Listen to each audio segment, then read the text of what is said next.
우리 민족이 남북으로 갈라진 지가 벌써 70년이 넘었습니다. 그 긴 세월 동안 남북의 이산 가족들은 실로 엄청난 고통을 겪어옵니다. 그들에겐 피 맺힌 소원이 하나 있습니다. 뭘까요? 죽기 전에 헤어진 부모, 형제를 꼭 한번 만나는 것입니다. 그러다 보니 남북 이산가족 상봉의 현장은 그야말로 눈물의 도가니입니다.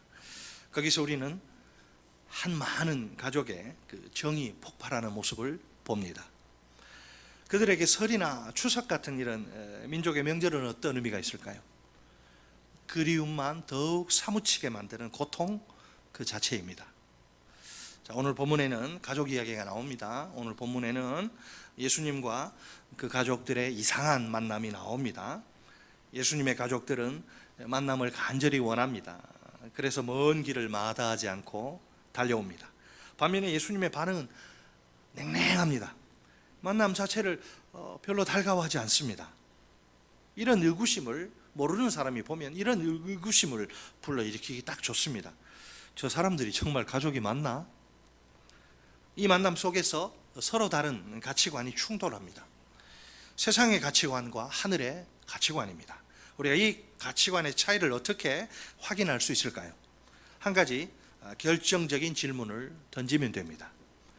과연 누가 예수님의 진정한 가족인가? 누가 예수님의 진정한 참된 가족인가? 마태복음 12장에는 예수님이 이제 바리새인들과 벌인 몇 개의 논쟁들이 등장합니다. 항상 공격은 바리새인들의 몫입니다. 방어는 예수님의 차지입니다. 바리새인들이 예수님의 행동을 꼬투리 잡아 이제 공격합니다. 아무나 가볍게 쉽게 물리칠 수 있는 그런 어설픈 공격이 아닙니다. 합리적인 논리로 무장된 공격입니다. 꽤 수준 높은 그런 공격입니다. 방어하기가 그렇게 만만하지가 않습니다. 그런데도 우리 예수님은 자신을 훌륭히 변호하십니다. 46절을 보세요. 자, 오늘의 사건은 바리새인들과의 그 논쟁이란 그 상황 속에서 발생하는데, 자, 예수님이 이제 여전히 그 무리들 있죠. 무리들을 향해서 말씀을 하십니다. 바로 그때 예수님의 어머니와 동생들이 예수님을 찾아옵니다. 예수님께 뭔가를 이제 말하고 싶어서 밖에 서 있습니다. 자, 왜 그들이 예수님을 찾아온 것일까요? 마가복음 3장 20절로 21절에서 그 해답을 발견할 수 있습니다. 거기 이렇게 되어 있습니다. 집에 들어가시니 무리가 다시 모임으로 식사할 겨를도 없는지라 예수의 친족들이 듣고 그를 붙들러 나오니 이는 그가 미쳤다 함일러라. 예수가 미쳤구나. 찾아온 거예요. 예수님의 가족들에게 한 가지 소식이 들려옵니다. 예수님이 식사할 그 겨를조차 없을 정도로 바쁘다는 소식이죠. 언제나 많은 무리들이 예수님 주위에 몰려들기 때문입니다. 그 소식을 이제 듣자마자 그들이 이제 예수님이 걱정되기 시작합니다. 그냥 가만히 내버려 두면 큰일 날 것만 같습니다. 그래서 예수님을 붙들러 한 걸음에 달려 나옵니다. 예수님의 가족들이 살던 동네는 나사렛이죠. 현재 예수님이 계신 곳은 가버나움입니다. 거리가 약 48km 정도 됩니다. 오늘날처럼 무슨 교통수단이 있습니까? 변변한 교통수단이 없던 그 시절에는 상당히 먼 거리입니다. 그들은 그 먼 거리를 아랑곳하지 않고 급히 서둘러 예수님을 찾아옵니다. 예수님은 세상의 눈으로 볼 때 누군가요? 목수 요셉의 큰 아들입니다. 지금은 아버지 요셉이 죽은 상황이죠. 나머지 식구들 부양할 책임이 예수님께 있습니다. 그런데 예수님은 그 책임을 외면하신 채 집을 나가십니다. 가족들을 위한 아무런 대책도 없이 말입니다. 예수님이 왜 가출하셔서 하신 일들이 뭡니까? 어부 제자들과 함께 막 여기저기 다니십니다. 죄인들과 함께 많은 시간을 보내십니다. 종교 지도자들과 자주 부딪히고 논쟁을 벌이십니다. 수많은 무리들을 끌고 이렇게 다니십니다.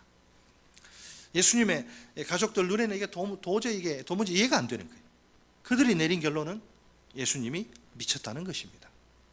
그러니까 빨리 예수님을 고향으로 데려가야 합니다. 정신 차리도록 만들어야 합니다. 이것이 상책입니다. 자, 그러면 과연 그들이 예수님에게서 기대하는 삶은 어떤 걸까요? 뭐 그렇게 대단한 것이 아니죠. 다른 가장들처럼 하면 됩니다. 가족들을 부양하기 위해 성실히 땀 흘려 일하기만 하면 됩니다. 한마디로 말해 평범한 생활인의 삶을 기대한 겁니다. 47절 말씀을 보세요. 무리 가운데 이제 한 사람이 예수님께 가족들이 왔다 방문했다 이 사실을 기쁘게 알리죠. 보소서 당신의 어머니와 동생들이 당신께 말하려고 밖에 서 있나이다. 아멘. 사랑하는 가족들이 먼 길을 찾아온 상황입니다. 그러니 하시던 일을 잠깐 멈추시라는 것입니다. 가족들을 잠깐 만나 보시라는 겁니다. 오랜만에 가족의 정을 나누시라는 것이죠. 뭐 세상의 가치관으로 보면 지극히 당연한 이야기입니다. 전혀 문제될 것이 없습니다. 세상이 볼 때 누가 진정한 가족일까요? 같은 부모를 모시고 사는 형제와 자매가 가족이죠. 놀랍게도 예수님의 반응은 아주 뜻밖입니다. 자, 여기서 우리는 새로운 가치관, 즉 하늘의 가치관을 발견합니다. 세상의 가치관은 도저히 이해할 수 없습니다. 예수님이 말씀하시는 진정한 가족은 누구일까요? 세상 사람들이 생각하는 것과는 완전히 다릅니다. 예수님이 이렇게 되물으시죠. 바로 대답하지 않으시고 뭐라고 말씀하십니까? 누가 내 어머니이며 내 동생들이냐? 자, 누가 내 어머니고 내 동생들이냐? 너희들 눈에는 저 밖에 있는 저 사람들이 내 어머니 동생들처럼 보이느냐? 대단히 충격적인 말이 아닐 수 없습니다. 예수님이 어머니에게 좀 무례하게 이렇게 구는 것처럼 보일 수 있습니다. 사실 사람은 그 부모에게 자녀로서의 본분을 다해야 합니다. 물론 예수님도 이 사실을 잘 아십니다. 그렇다면 예수님의 이 질문엔 어머니 또 형제들 무시할 의도가 전혀 없습니다. 아들로서의 책임을 회피하려는 그런 의도 아예 없기는 역시 마찬가지입니다. 육신의 가족 관계보다 우선하는 중대한 문제가 있다. 그것을 수사학적으로 언급하신 것일 뿐입니다. 이것은 이미 10장 37절에서 제자들에게 선언하신 내용입니다. 자, 마태복음 10장 37절 보세요.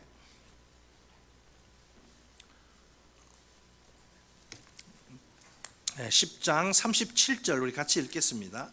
37절 시작. 아버지나 어머니를 나보다 더 사랑하는 자는 내게 합당하지 아니하고 아들이나 딸을 나보다 더 사랑하는 자도 내게 합당하지 아니하며. 아멘. 예수님의 아주 엄중한 요구예요. 엄중한 요구. 제자들에게 최우선순위는 가족이 아니라 예수님입니다. 아무리 가족 관계가 소중하다 해도 예수님과의 관계보다 우선순위에 둘 수 있다 없다? 없어요. 가족이 최고가 아니라 우리는 예수가 최고예요. 믿습니까? 이것은 제자들에 대한 예수님의 일관된 요구입니다. 4장 22절 말씀입니다. 그들이 곧 배와 아버지를 버려두고 예수를 따르니라. 아멘. 예수님이 베드로와 안드레를 제자로 부르시죠. 그들은 이 부르심 앞에서 주저없이 아버지, 그 다음에 자기 생계수단, 배, 가장 소중한 거 다 버려둡니다. 그 이유는 단 하나, 예수님을 따르기 위해서입니다. 그거 들고 부모 모시고 어떻게 예수를 따를 수가 없죠. 배 가지고 예수를 어떻게 따릅니까? 다음으로 8장 21절로 22절 말씀입니다.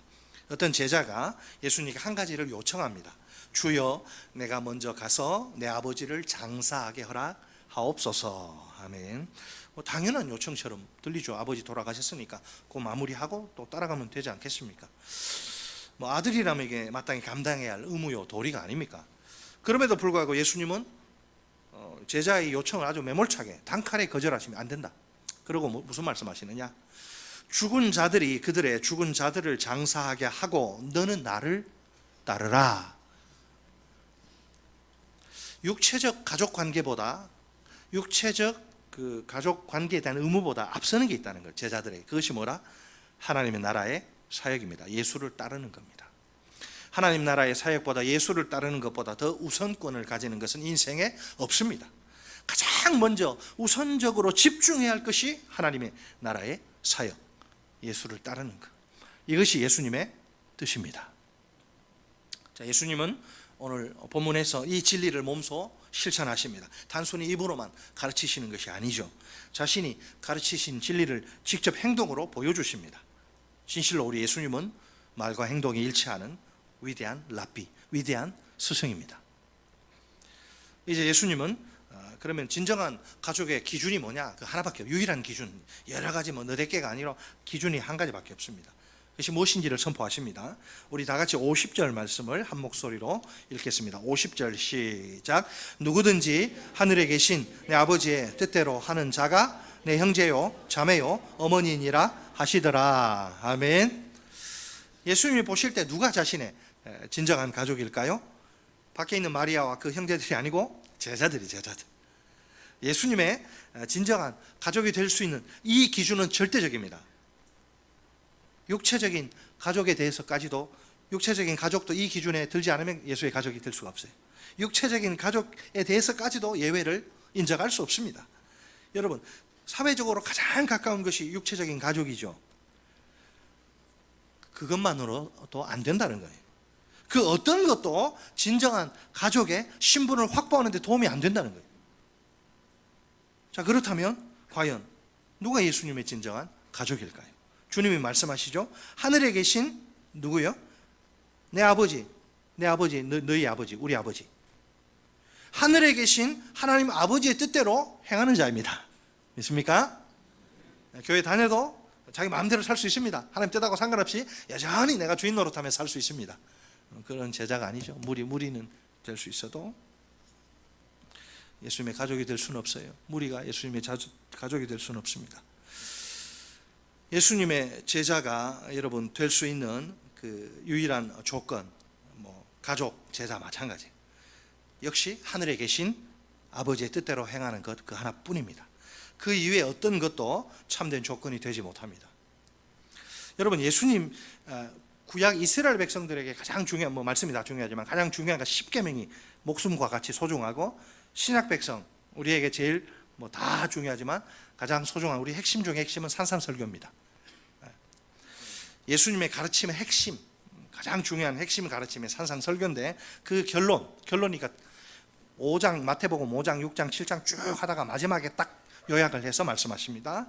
자, 오늘 본문 책갈피에 놓으시고 우리 다 같이 7장 21절로 23절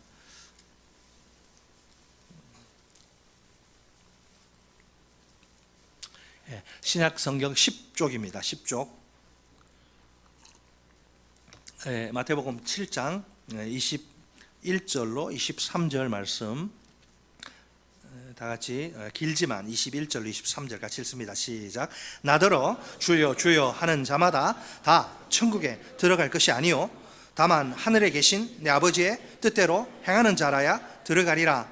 그날에 많은 사람이 나더러 이르되 주여 주여 우리가 주의 이름으로 선지자 노릇하며 주의 이름으로 귀신을 쫓아내며 주의 이름으로 많은 권능을 행하지 아니하였나이까 하리니, 그때 내가 그들에게 밝히 말하되 내가 너희를 도무지 알지 못하니 불법을 행하는 자들아 내게서 떠나가라 하리라. 아멘. 굉장히 심각한 말씀입니다. 심각한 말씀. 여러분, 신앙생활하는 목표가 천국에 들어가는 거 아닙니까? 자기 딴에 죽어라고 평생 했는데 나중에 나 너 몰라, 너 지옥 가, 이러면 어떻게 돼요? 여러분, 예수님의 진정한 가족이 된다, 제자가 된다, 하나님 나라에 들어간다, 똑같은 말입니다. 하나님의 나라에 들어가기 위해 요구되는 필요 충분 조건이 뭐예요? 주여 주여? 필요 충분 조건이 못 돼요. 주여 주여 하는 고백, 이거 당연히 해야죠. 예수를 주라고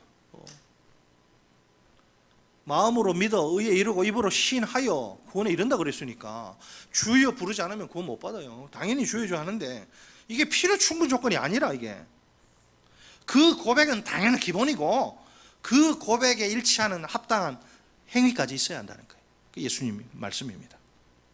예수님은 예를 들어서 이게 몇 가지 케이스로 이제 알기 쉽게 친절하게 설명하십니다.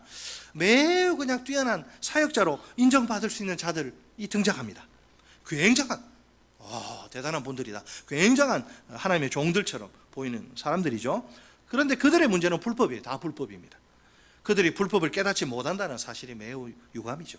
뜻밖이고, 자기가 하면서 이게 불법인지 하나님의 뜻인지 몰라. 분명 그들은 예수님을 주님으로 고백한 자들이죠. 다양한 종교 활동 보세요. 주의 이름으로 막 선지자 노릇을 하고, 주의 이름으로 귀신을 다 쫓아내고, 주의 이름으로 많은 파워풀한 능력들, 많은 권능을 행하고, 이 정도면 그들의 고백이 참되다는 것을 입증하기에 충분하지 않을까요? 공동체 다른 옆에 있는 동료들도 그 고백에, 이 사람 그 종교적 활동을 보고, 탁월한 그런 행동들을 보고, 야, 이 사람들 정말 틀림없지, 그 고백의 진정성을 의심하지 않을 거예요. 누가 이 사람들 한 번이라도 저것들 지옥 갈 거라고 의심할 수 있겠습니까? 그러나 예수님은 오해란 거예요. 그 오해, 이런 오해의 소지를 단호히 경계하십니다. 진정한 열매의 유일한 기준이 뭐냐, 이걸 명확히 밝히십니다. 그것은 주님의 이름으로 행하는 종교적 활동들 그 자체가 아닙니다. 오직 하늘에 계신 아버지의 뜻을 행하는 것입니다. 참으로 대단히, 이거 아무나 못합니다. 이거 참으로 대단히 인상적인 종교적 활동들이 아닙니까? 교회 안에서 막 선지자 노릇해요. 귀신도 쫓아내고 많은 권능을 행합니다. 만약 우리 삼양교회에서 막 그런 일들이 일어나고, 이 삼양동 미아동에 막 이 소문이 쫙 나면 어떻게 될까요? 우리 교회로 그냥 사람들이 아주 그냥 구름대처럼 몰려들 겁니다. 교회는 막 급속도로 부흥하겠죠. 사람들이 막 미어 터지게 될 거예요. 앉을 자리가 없어서 이거 건축을 당장 고민해야 할 겁니다. 기독교 신문은 방송 가만히 있지 않겠죠. 인산인해의 현장을 놓칠 수 없는 겁니다. 너나 할 것 없이 막 당회에다가 막 담임 목사, 장로 막 인터뷰 요청 막 도망다니느라고 바쁠 거예요. 즐거운 비명을 지르게 되겠죠. 자, 한번 이렇게 생각해 볼까요? 선지자 노릇은 예언입니다. 예언.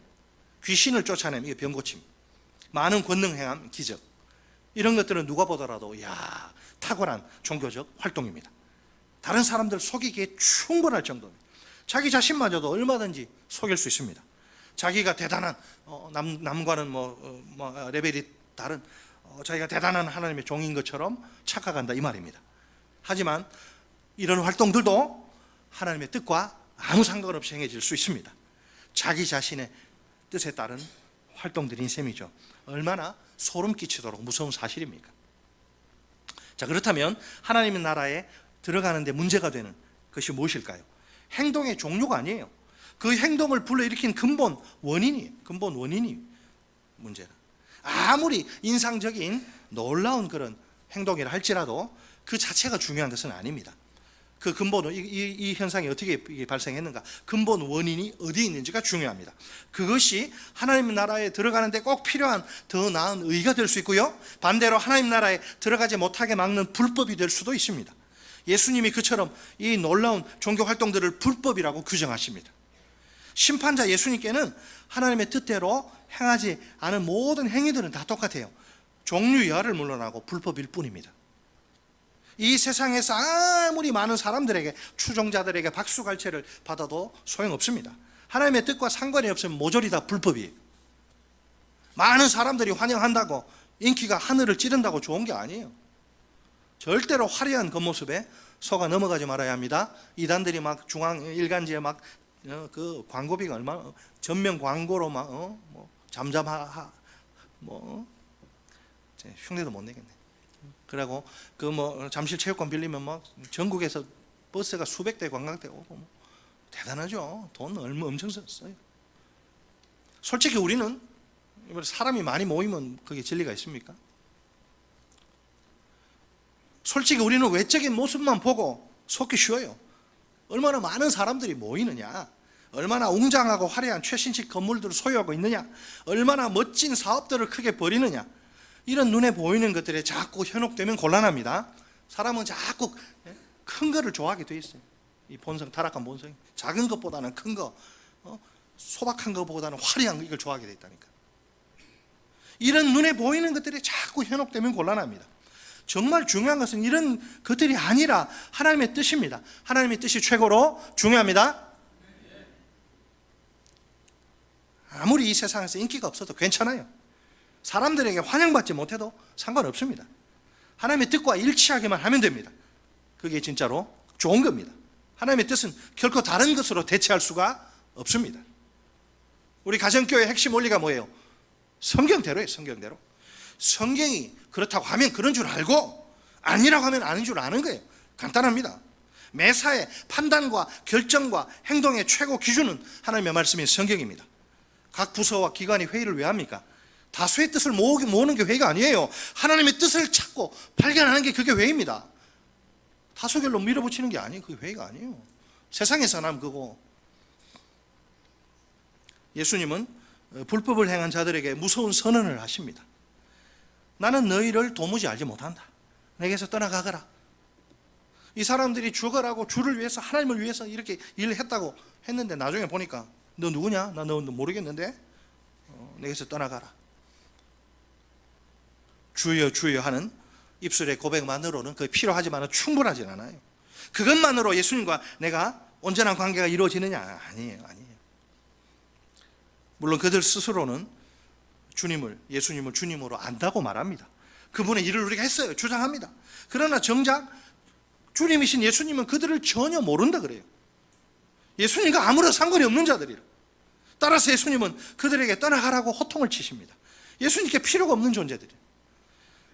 맨 마지막 순간, 내 인생의 마지막에서 예수님이 난 너 몰라, 떠나, 이렇게 거절당하면 이거 큰일 아닙니까? 만회할 기회가, 다시 시작할 기회가 없으니까 말입니다. 10년, 20년, 30년 평생 헛수고한 거예요. 헛수고. 시간과 물질과 육신을 동원해서 말입니다. 세상에 이것보다 더 피눈물 나는 일이 어디에 있을까요? 가슴을 치고 머리를 쥐어뜯고 막 꺼이꺼이 통곡할 수밖에 없어요. 가장 비참한 신세요. 끔찍한 운명이니까.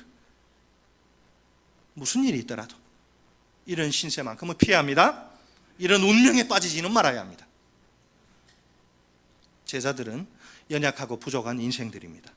우리처럼 타락한 본성을 타고난 자들입니다. 예수님은 이런 제자들이 자신의 진정한 가족이라고 말씀하십니다.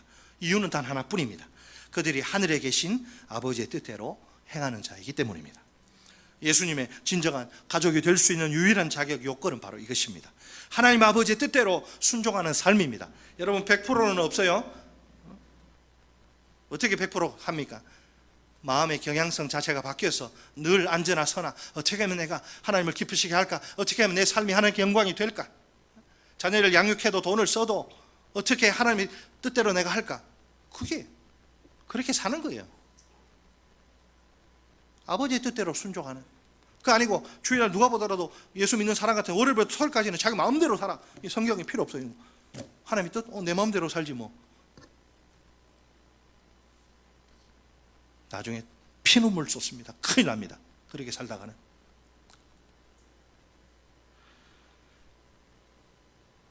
그 누구에게도 예외가 없어요. 우리 집에 순교자를 예를 들어 배출하고 우리가 4대째 기독교 집안이고 목사가 장로가 수두룩 하고 그냥 그거하고 상관없어요. 예외가 없습니다. 남녀노소 빈부귀천 지위고와 막론하고 마찬가지예요. 오직 하나님의 뜻에 대한 순종만이 예수님의 진정한 가족이라는 신분을 보장하고 보증합니다. 분명 여기서 이제 우리 고민이 있죠. 분명 여러분 하나님의 뜻대로 순종하는 게 쉬워요? 내 마음대로 내 원하는 대로 사는 게 쉬워요? 바보 같은 질문이죠. 저도 제 마음대로 사는 게 편해요. 하나님의 뜻대로 순종하는 거 이거 누구에게나 쉽지 않은 일입니다. 하나님의 뜻이 왜? 하나님의 뜻이 우리의 타락한 본성과 충돌하기 때문에 그런 거예요. 그렇다 해도 우리는 하나님의 뜻대로 순종할 수 있습니다.